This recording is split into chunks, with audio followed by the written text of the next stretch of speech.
দই দই দই দই দই।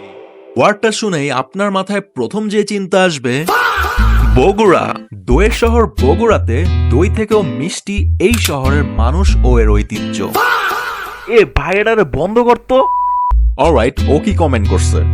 দই বাদ দিলে বগুড়াতে আর কিছু আছে নাকি?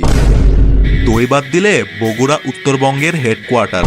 দই বাদ দিলে বগুড়া বাংলার বাপ। মানে ফার্স্ট সিভিলাইজেশন আর কি। হ্যাঁ, আপনি খাইছেন না? আপনি কালকে রাতে যেই আলু সিঙ্গারা আলুর তরকারি খাইলেন, ওই আলু আসছে বগুড়া থেইকা। চুন্নু চাপ ঘরের চাপ থেকে সাত মাথায়ের ফুচকা চটপটি পুরা উত্তরবঙ্গে ফেমাস। আর মহস্তানগড়ের কটকটি তো আছেই। মিষ্টি দইয়ের সাথে বগুড়ায় বাংলাদেশের সব থেকে বেশি লাল মরিচের উৎপাদন হয়।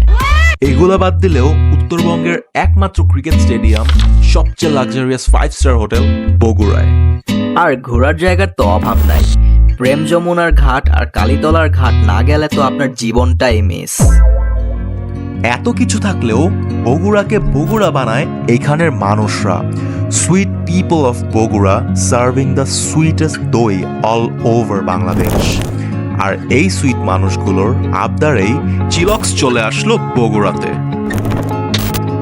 আমরা আমাদের সর্বোচ্চ এফোর্ট দিয়েছি বগুড়াবাসীর জন্য একটি সেরা ডেকোরেশনের আউটলেট উপহার দিতে। তাই ঢাকা থেকে আমাদের সেরা টিমকে নিয়ে এসেছি, যেন এখানে সবাইকে সর্বোচ্চ সার্ভিস দিতে পারে। আর ছোট বাচ্চাদের জন্য আছে আলাদা কিডস জোন, আবার আছে ফটো তোলার অ্যামেজিং জোন। আমাদের একটাই চেষ্টা, বগুড়াবাসীর মন জয় করা। আশা করি বগুড়াবাসী আমাদেরকে তাদের মন জয় করার সুযোগ দিবে। এখন বগুড়ায় অনেক চিল হবে, আর চিল কিন্তু হবে চিলক্সেই।